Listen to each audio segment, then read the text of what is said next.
নমস্কার বন্ধুরা, আমি সুমন সিনহা আর যে গোট ফার্মে আপনাদের সকলকে স্বাগত জানাই। তো আজকে আপনাদের সঙ্গে শেয়ার করব যে ব্ল্যাক বেঙ্গলের বাচ্চা কোনো একটা ক্রস ব্রিডের মেল দিয়ে প্রজনন করিয়ে যে সেই ফার্মটাকে ডেভেলপ করা বা ব্ল্যাক বেঙ্গল ছাগল দিয়ে গোট ফার্মিং সম্ভব কিনা সেটাই আপনাদের সামনে তুলে ধরবো আপনারা। তো আপনাদের দেখাই যে আজকে এটা 6:35 নাগাদ হয়েছে। এই বাচ্চাটা, এর মা এখানে নেই তো আমি দেখাতে পাচ্ছি না। যাই হোক, এটা আমার যে করলি কোটার ব্ল্যাক বেঙ্গলের ক্রস।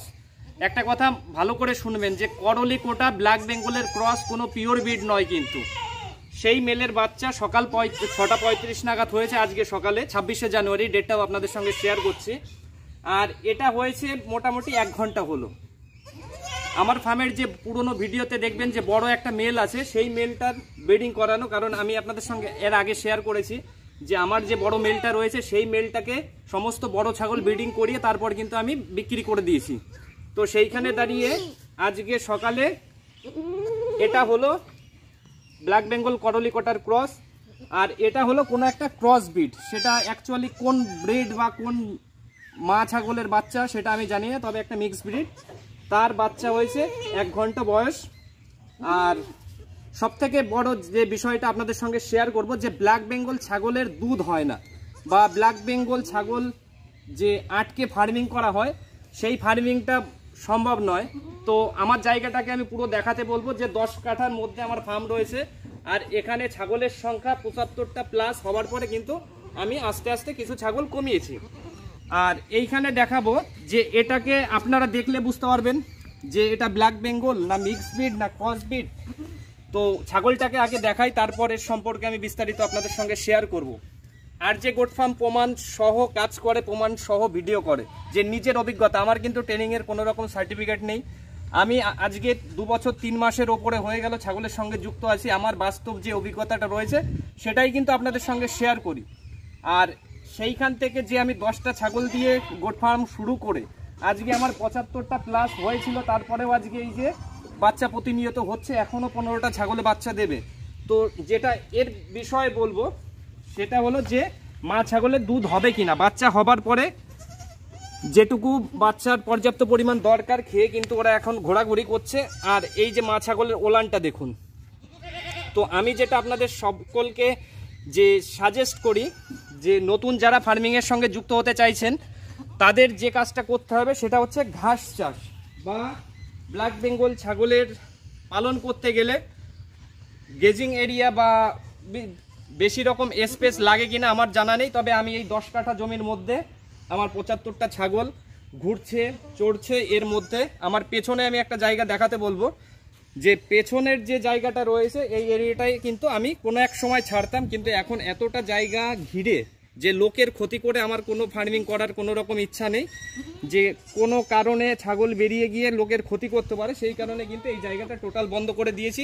আর একটা জিনিস দেখাতে বলবো যে এই পেছনে যে আমি ছাগল ছাড়ছি না তার প্রমাণস্বরূপ সেটা হলো যে এখানে কিন্তু আমি ঘাস চাষ করেছি।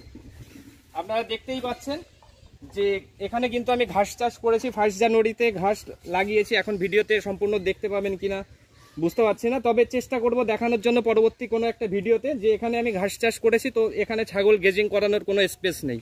তাহলে আমার বাকি রইল আমার ফার্মের সামনে যে জায়গাটুকু, এই জায়গাটার মধ্যেই কিন্তু আমি 2টো ব্যারিকেড করে নিয়েছি বা পার্টিশন করে নিয়েছি। ঘরের মধ্যে আমার একটা পার্টিশন, সেটাও আপনাদের দেখিয়েছি যে বাইরে কিন্তু একটা পার্টিশন আর ভেতরেই কিন্তু আরেকটা পার্টিশন করে কিন্তু আমার ছাগল এর মধ্যেই ঘুরছে, এর মধ্যেই চড়ছে। আবার এর সঙ্গে আরও দেখাবো যে ব্ল্যাক বেঙ্গল থেকে যে আমি আগের যে বড় মেলটা তার বাচ্চা পেয়েছি। তো এই বাচ্চাগুলোর বয়স হবে 3 থেকে 3.5 মাসের মধ্যে। তো এক দাদাভাই প্রশ্ন করেছিলেন যে আপনার ছাগলের গ্রোথ ক্যাপাসিটি কি আছে, তো সেখানে আমি দেখানোর চেষ্টা করছি। বা এর থেকে বড় ছাগল কিন্তু আমি তৈরি করি না বা রাখি না। 2-1টা যদি হয়ে যায় সেইভাবে দেখানো সম্ভব নয় বা কেউ প্রশ্ন করেনি।